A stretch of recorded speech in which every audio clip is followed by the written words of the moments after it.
మరి ఎందుకు వచ్చినావు ఇక్కడికి? ఇక ఎందుకు వచ్చిన మీటింగ్ చూస్తానికి వచ్చినాం. చూస్తానికి వచ్చినాం. ఎవరిని చూడడానికి? కేసీఆర్ చూస్తానికి వచ్చినాం. కేసీఆర్ మీటింగ్ చూస్తానికి వచ్చినాం. రేపు కదా మీటింగ్? రేపు మీటింగ్ కానీ జనం మరి ఇదంతా ఏంది అని చూస్తానికి వచ్చినాం. ఏంది మరి ఎట్లా ఉంది మరి పాలన ఎట్లా ఉంది ఊర్లలో? పాలన అంటే అప్పుడు తిరుగుంది ఇప్పుడు తిరుగుంది. అప్పుడు అన్న పనులు అన్ని చేసిండు. ఇప్పుడు అన్న పనులు అన్ని పన్నాయి.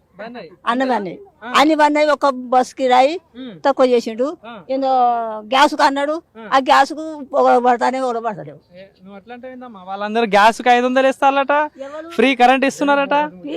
ఫ్రీ కరెంట్ మాత్రం ఇస్తాడు. ఒక గ్యాస్ మాత్రం ఎవరో పడతలేవు.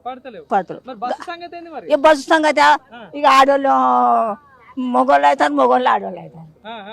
కూర్చున్న వాళ్ళు లేస్తలేరు. మా సొంటోళ్ళు నిలబడ్డా గానీ ఆడోళ్ళు జరుగుతలేరు. డబ్బులు ఇచ్చినప్పుడు ప్రశాంతంగా పోయినా ప్రశాంతంగా పోయినాం. ఇక ఇప్పుడు ఒకరికొకరు చికెన్ పట్టుకుంటారు బస్సులలో.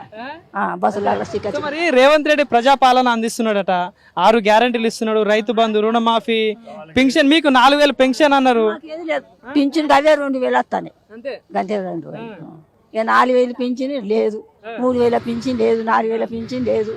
ఒక బస్సు కిరాయి తక్కువ చేసిండు. గ్యాస్ కు అన్నాడు, గ్యాస్ కు 500 అన్నాడు కానీ 910 తీసుకుంటా అంటారు. అదే